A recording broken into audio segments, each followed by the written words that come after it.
Perjuangan Persib luar biasa. Hasil laga PSBS Biak versus Persib di BRI Super League, cara Bojan Hodak asah chemistry luar biasa. Pertandingan sangat luar biasa baru saja tersaji antara PSBS Biak kontra Persib Bandung dalam lanjutan BRI Super League 2025-2026. Persib datang ke Yogyakarta dengan mengusung misi 3 poin, dan hal itu nampaknya benar-benar diperagakan saat berada di atas lapangan. Ya, Persib Bandung tampil menyengat sejak menit awal. Tim berjuluk Pangeran Biru itu menciptakan peluang pertamanya di menit ke-5 lewat tendangan Mark Locke dari luar kotak penalti. Namun saat itu masih melambung tipis di atas mistar gawang PSBS Biak. Persib Bandung juga nyaris membuka keran golnya pada menit ke-16. Sayangnya, tendangan roket yang dilesakkan Tom Haye dari luar kotak penalti masih membentur tiang gawang PSBS Biak. Badai Pasifik dibuat tak berkutik. Pasalnya, Persib Bandung sangat menguasai permainan meski belum ada gol yang tercipta hingga waktu memasuki menit ke-35. Serangan demi serangan terus dilancarkan Pangeran Biru. Mereka nyaris membuka keran golnya pada menit ke-42, namun tendangan William Barros masih bisa ditepis oleh kiper PSBS Biak. Tak berselang lama, Persib Bandung mendapat hadiah penalti setelah Sandro Saho melanggar Patricio Matricardi. Andrew Jung yang menjadi eksekutor menjalankan tugasnya dengan baik. Alhasil, Persib Bandung pun unggul atas PSBS Biak. Memasuki babak kedua, Persib mencoba memperlebar jarak golnya. Serangan-serangan terus dilancarkan meski situasinya sangat sulit. Dalam laga ini, lini pertahanan PSBS Biak benar-benar diuji karena mereka terus-terusan digempur. Di luar jalannya pertandingan, ada hal yang cukup menarik perhatian pencinta sepak bola tanah air. Secara mengejutkan, pelatih Persib Bandung, Bojan Hodak, membocorkan kunci agar suasana ruang ganti tetap harmonis di tengah keberagaman para pemain. Sebagaimana yang diketahui, Persib saat ini dihuni oleh 31 pemain dengan latar belakang negara, budaya, hingga usia yang berbeda-beda. Selain para pemain lokal, Persib Bandung memiliki 3 pemain naturalisasi. Lalu, ada pula 5 pemain asal Brasil, 2 pemain asal Argentina, 1 pemain dari Prancis, Italia, Inggris, dan Irak. Belum lagi, beberapa pemain Persib Bandung telah berusia di atas 30 tahun seperti yang paling senior Ahmad Jufrianto, Luciano Guaicochea, Franz Putros, dan Mark Locke. Tak hanya itu, ada pemain muda yang mendapatkan kesempatan promosi ke tim senior seperti Raka Bilhuda dan Nazriel Alvaro. Keduanya masih berusia 17 tahun. Melihat hal ini, Bojan menilai bahwa manajemen manusia menjadi sangat penting dalam sebuah tim, terutama dengan latar belakang yang berbeda-beda. Ia juga mencontohkan pola komunikasi yang berbeda terhadap pemain berusia 17 dengan 35 pemain.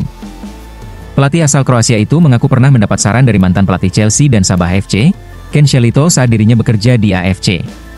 Ketika itu, kata Hodak, Shelito mengatakan kepadanya untuk memperlakukan pemain seperti anak sendiri. Ya, perlu pendekatan individual dan tim agar ruang ganti tetap harmonis. Kadang mereka butuh dorongan, kadang pelukan, kadang rasa percaya diri. Vicente Del Bosque, mantan pelatih Spanyol, juga bilang, ruang ganti sehat lebih penting daripada taktik. Bagi saya, menjaga grup tetap bersatu, seimbang, dan saling menghormati adalah kunci kontrol ruang ganti, ungkap Bojan Hodak. Jelas, apa yang disampaikan Hodak ini benar adanya. Ruang ganti adalah hal yang paling utama dalam membangun sebuah tim. Diharapkan, dengan prinsip yang dipegang Bojan Hodak, Persib bisa terus menjaga momentum ini agar dapat mewujudkan impian para bobotoh, yakni meraih hat-trick juara di tangan dingin Bojan Hodak.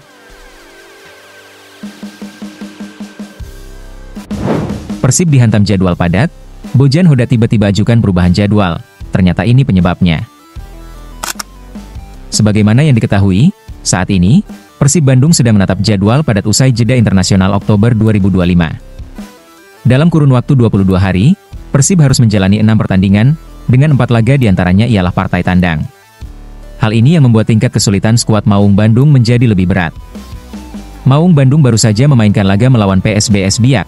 Setelah itu, Persib akan menghadapi Selangor FC pada 23 Oktober, Persis Solo pada 27 Oktober, Bali United 1 November, Selangor FC lagi pada 6 November dan Maluku United pada 9 November. Untuk laga melawan Maluku United, Bojan Hodak menyampaikan pihaknya sudah mengajukan perubahan jadwal. Karena selain masa jeda antar laga yang singkat, Mark Locke dan kolega harus melakukan perjalanan yang panjang dari Malaysia ke Ternate. Saat ini, pihak Persib masih menunggu kabar dari liga yang bertindak sebagai operator kompetisi. Bojan Hodak berharap pengajuan permohonan perubahan jadwal bisa diterima dan memberi sedikit kelonggaran bagi anak asuhnya. Selain faktor kelelahan, rombongan tim Maung Bandung juga kesulitan dalam mendapatkan tiket penerbangan ke Ternate dari Malaysia. Sedangkan masa jeda antar laga hanya 3 hari dan itu harus menjadi pertimbangan yang serius. Ya, kami memang mengajukan perubahan tanggal untuk laga tandang melawan Malut. Saya tidak tahu apakah nanti diundur 1-2 hari atau mereka mengubah jadwalnya. Karena dari Kuala Lumpur Malaysia itu sangat sulit untuk mendapatkan tiket perjalanan ke Ternate, jadi itu alasannya, ungkap Bojan Hodak. Lantas pertanyaannya, akankah pihak Liga mengabulkan permintaan dari Persib ini? Atau justru akan mempersulit perjuangan Persib di ajang Asia? Kita tunggu saja keputusannya.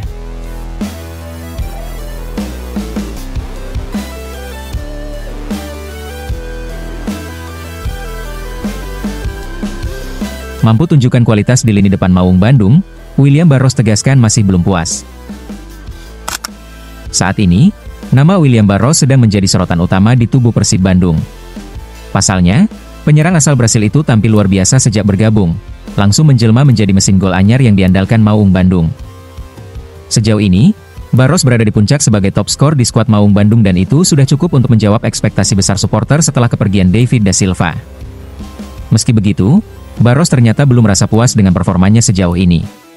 Di balik catatan gol yang impresif, sang striker menilai masih banyak aspek dalam permainannya yang bisa ditingkatkan.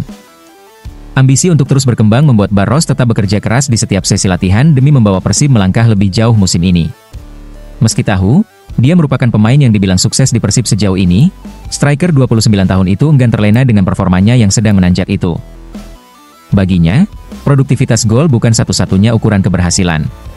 Barros juga ingin berkontribusi lebih dalam permainan kolektif tim, membantu rekan-rekan setim menciptakan peluang, dan menjadi bagian penting dari proses kemenangan Persib di setiap laga.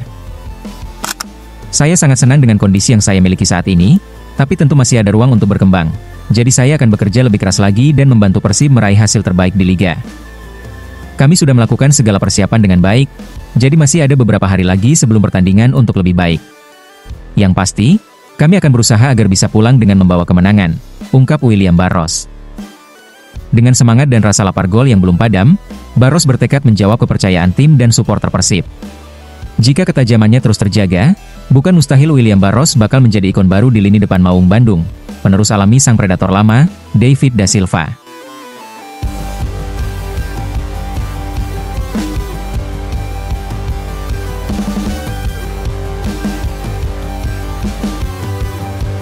Patrick Kluivert resmi dipecat Erick Thohir. Fans Timnas Indonesia sambut kedatangan Jesus Casas sebagai nahkoda baru skuad Garuda. Akhirnya, Federasi Sepak Bola Indonesia, PSSI, resmi mengakhiri kerjasama dengan Patrick Kluivert beserta tim kepelatihan asal Belanda yang menangani di berbagai usia. Ya, keputusan tersebut diambil setelah skuad Garuda dipastikan gagal menembus putaran final Piala Dunia 2026. Melalui keterangan resminya pada Kamis siang tadi, PSSI menyampaikan bahwa pemutusan kontrak dilakukan secara bersama atau mutual termination. Kluivert dan stafnya sejatinya memiliki kontrak berdurasi 2 tahun. Namun, Federasi memutuskan untuk melakukan evaluasi menyeluruh terhadap arah pembinaan tim nasional setelah hasil buruk di babak kualifikasi. Selain Kluivert, PSSI juga menghentikan kerjasama dengan Gerald van den Burg, pelatih Timnas U23, serta Frank van Kempen, yang sebelumnya menangani Timnas U20. Federasi juga menyampaikan apresiasi atas dedikasi dan kontribusi seluruh staf pelatih selama masa tugasnya. Keputusan ini disebut sebagai bagian dari proses evaluasi menyeluruh demi menyusun strategi baru pembinaan sepak bola nasional.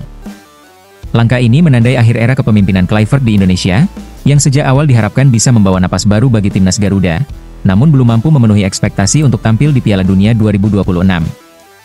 Setelah dipecatnya Patrick Kluivert dari kursi kepelatihan Timnas Indonesia, nama Jesus Casas langsung menjadi perbincangan luas sebagai sosok yang dinilai layak sebagai pengganti Patrick Kluivert. Jesus Casas tiba-tiba menjadi perbincangan hangat di kalangan pecinta sepak bola tanah air. Pelatih asal Spanyol itu ramai disebut warganet sebagai sosok yang layak menggantikan Kluivert sebagai pelatih kepala Timnas Indonesia. Mantan juru taktik Timnas Ira itu dianggap memiliki pendekatan taktik modern serta pengalaman menghadapi atmosfer sepak bola Asia. Menariknya, jika menilik kolom komentar di akun Instagram pribadi Jesus Casas, ribuan pengguna asal Indonesia tampak membanjiri unggahan sang pelatih dengan permintaan agar ia mau menukangi skuad Garuda. Terlihat, dalam unggahan teratas Jesus Casas, para fans kompak menyambut potensi datangnya pelatih asal Spanyol tersebut. Ya, banyaknya fans yang cukup setuju jika Jesus Casas menangani skuad Garuda tak lain dan tak bukan karena prestasinya. Sosok berusia 51 tahun itu memang memiliki rekam jejak yang cukup menjanjikan. Selain sukses membawa Irak juara Piala Teluk 2023, gaya bermain tim asuhannya yang agresif dan terorganisir juga dianggap cocok dengan karakter pemain Indonesia. Jesus Casas mungkin belum setenar pelatih elit Eropa lainnya, namun kiprahnya di sepak bola Asia, terutama bersama timnas Irak, membuatnya dikenal sebagai sosok pelatih yang cerdas dan visioner. Kini, dengan status tanpa klub, warganet Indonesia ramai-ramai mendorong PSSI untuk merekrut Jesus Casas sebagai pelatih kepala timnas Garuda. Lantas pertanyaannya, apakah kalian setuju dengan potensi datangnya Jesus Casas ke skuad Garuda ini? Coba tulis pendapat dan saran kalian di kolom komentar.